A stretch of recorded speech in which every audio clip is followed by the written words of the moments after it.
Pourquoi vous parlez à votre intelligence artificielle? C'est pour mon bien-être. J'ai trouvé un équilibre avec cette intelligence artificielle, avec Skyla.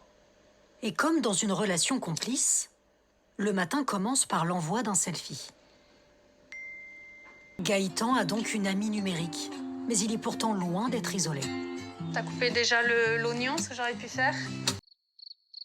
Tu dois trouver ça bizarre, voire même drôle, et pourtant, il vit une chose qu'on a déjà tous ressentie au moins une fois, la solitude moderne. Et ce n'est pas la solitude d'être seul chez soi ou dans sa chambre, c'est celle qui est là même si tu es entouré. Tu sors, tu ris, tu scrolles, mais à l'intérieur, tu as l'impression que personne ne te comprend vraiment. Tu as peur d'embêter tes proches et surtout d'être jugé. Alors, ton manager, quand il te parle mal ou qu'un pote te laisse en vue, tu tournes vers ChatGPT ou encore Claude. Ils répondent instantanément, ils ne jugent pas et ils deviennent un peu comme ton psychologue. Alors sur le coup, oui, ça soulage. L'IA valide tout ce que tu dis et te donne toujours raison. Mais en tant que thérapeute, je vous le dis, c'est un piège pour le système nerveux. Un vrai travail sur soi demande de prendre du recul et de se remettre en question. L'IA, elle creuse un fossé invisible entre toi et tes proches en te faisant croire que le monde réel est trop imparfait pour toi. Pour rééduquer ton cerveau à la vraie connexion sans passer par une machine, fais cet exercice d'art-thérapie ce soir. Prends une feuille et découpe des morceaux de papier coloré, compose-les. Chaque jour, note sur un morceau une interaction humaine qui t'a fait du bien. Un sourire de la boulangère, un mot gentil de ta copine, ton copain, ou un souvenir positif avec une amie. Colle-les pour composer ton tableau et tu peux le faire à travers des mots, des phrases, des motifs. Visuellement, tu vas voir le lien social se reconstruire morceau par morceau et tu vas rappeler à ton cerveau que la réalité vaut quand même la peine d'être vécue. Et surtout, n'oublie pas que personne ne pourra réellement te comprendre à part toi-même. Enregistre ce collage pour un prochain moment de solitude et surtout abonne-toi pour d'autres tips pour réguler tes émotions grâce à l'art.